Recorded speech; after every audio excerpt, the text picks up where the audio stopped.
مکاشفہ 5واں باب۔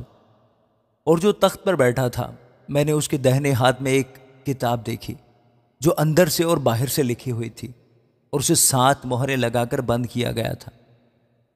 بس میں نے ایک زور آور فرشتہ کو بلند آواز سے یہ منادی کرتے ہوئے دیکھا کہ کون اس کتاب کو کھولنے اور اس کی مہریں توڑنے کے لائق ہے، اور کوئی شخص آسمان پر یا زمین کے نیچے اس کتاب کو کھولنے یا اس پر نظر کرنے کے قابل نہ نکلا۔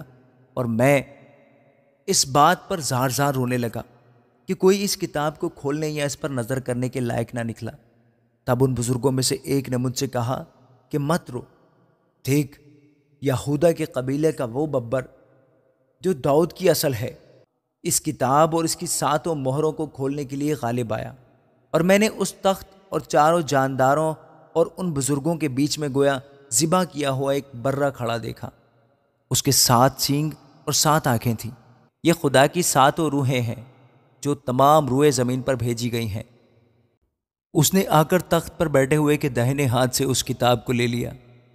جب اس نے کتاب لے لی تو وہ 4 جاندار اور 24 بزرگ اس برہ کے سامنے گر پڑے، اور ہر ایک کے ہاتھ میں بربط اور عود سے بھرے ہوئے سونے کے پیالے تھے۔ یہ مقدسوں کی دعائیں ہیں، اور وہ یہ نیا گیت گانے لگے کہ تو ہی اس کتاب کو لینے اور اس کی مہریں کھولنے کے لائق ہے، کیونکہ تو نے ذبح ہو کر اپنے خون سے ہر ایک قبیلہ اور اہل زبان اور امت اور قوم میں سے خدا کے واسطے لوگوں کو خرید لیا، اور ان کو ہمارے خدا کے لیے ایک بادشاہی اور کاہن بنا دیا، اور وہ زمین پر بادشاہی کرتے ہیں۔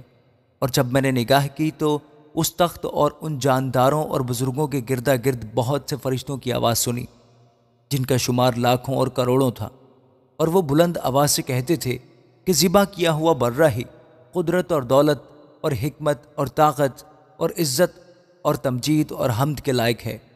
پھر میں نے آسمان اور زمین کے نیچے اور سمندر کی سب مخلوقات کو، یعنی سب چیزوں کو جو اس میں ہیں، یہ کہتے سنا کہ جو تخت پر بیٹھا ہے اس کی اور برہ کی حمد اور عزت اور تمجید اور سلطنت عبدالآباد رہے۔